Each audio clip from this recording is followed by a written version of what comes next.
So I love that, bro. Like, look at that. You don't know exactly where you're moving or where you're shaking, but you're putting one step in front of the other, right? Trusting there's something big on the horizon, right? I'm not going to be paralyzed by fear. I'm not going to allow a restricting economy or anything else or outside forces or even that voice inside of my head that's telling me I can't do it, right? Because we all got that voice. We got the voice of reason, the voice that's rooting for us, that's, hey, step out in faith. You can do anything that you set your mind to, right? If you believe in your heart that it's true, it's already yours. And then you got this voice on the other side that's like, bro, you'll never amount to it, right? You can't play at that level. To think that you can go in there and trade and, get in multifamily deals and own apartment buildings, bro, you don't come from that cloth, bro.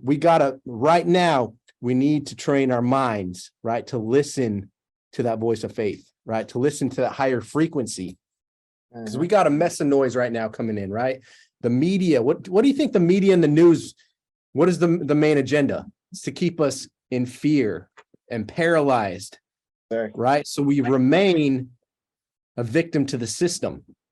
We're not going to go down a deep rabbit hole, but it's all about control, right? So if you control the narrative and you control what people think and what they view, well, it keeps them in a place of captivity, which is right where they want you, right? I agree.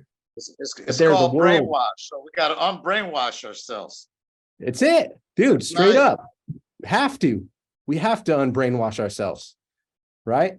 So right now, as we're venturing into a new season with new opportunities, instead of getting caught up in the cluster and even trying to just dig down deep and look for the deal flow,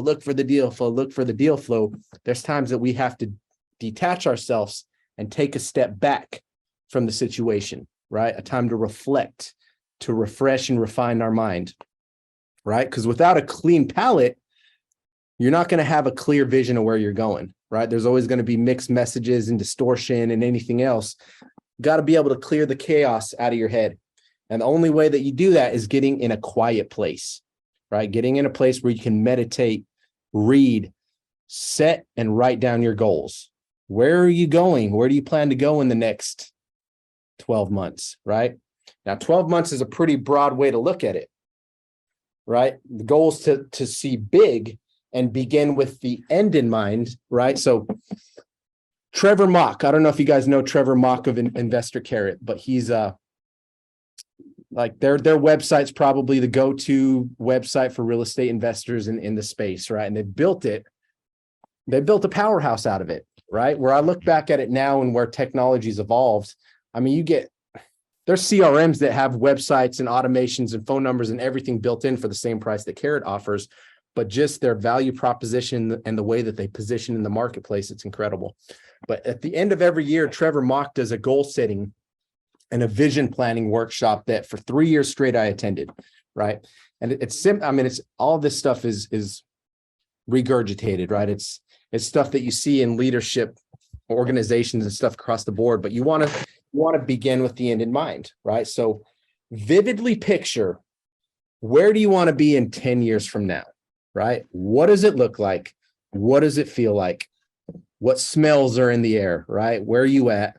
Who are you around, right? And what does that look like? You want to just get that vision in your head, right? Almost like get in a place of visualization for those of you that believe in visualization, right? Write it down, man. Take an hour or two just to write in your journal or write on a piece of paper, like exactly what that looks like. And don't sell yourself short or, restrict what you want. Like just get very clear and write it down on a piece of paper so you have that. And once you have that lengthy where you want to be, then you can start to break it down and compress it into smaller bite-sized chunks, right? Break it down into a 5-year plan, 3-year plan, right? And then once you have 3 and 1 years, then you can really get intentional. Okay, all of these big ideas and big dreams on where I want to go, let me break these down and figure out the top 3, right? What are the top 3 ideas, goals, and ambitions that I really want to work on over the next year, right? Is it getting more deal flow in my real estate business? That can be one, right? Is it being more intentional with my spouse or being a better father or parent, right? Is that, get very clear, but don't load up your plate with so many goals that you're never going to attain any one of them, right? Because you're trying to eat and digest the whole elephant, right? You're trying to take it all in at once. And therefore you become paralyzed, right? There's an old leadership saying that I think John Maxwell, he either made it up or I just heard it through him, but John Maxwell talks about the lion trainer. Whenever the lion trainer steps into a lion den, right? He's got a firearm at his hip, right? In case he's got to use it. But the most important tool that lion trainer enters the lion's den with is a stool, a four-legged stool. Because they say that if the lion starts to get aggressive and come at the lion trainer, he simply has to lift up the stool, right? And then put it in the lion's face. And what happens is the lion tries to focus on all four legs at once, and it becomes paralyzed, literally becomes paralyzed and stop dead in its tracks because it's trying to focus on all four objects. So our vision is very much the same, right? Where we're trying to take on too many big deals and opportunities that we accomplish absolutely nothing because our vision is paralyzed, right? It's kind of like analysis paralysis. We're trying to learn all the new latest marketing techniques and asset classes, and single family is great, but a multifamily sounds good. And we're scatterbrained and we're all over the place.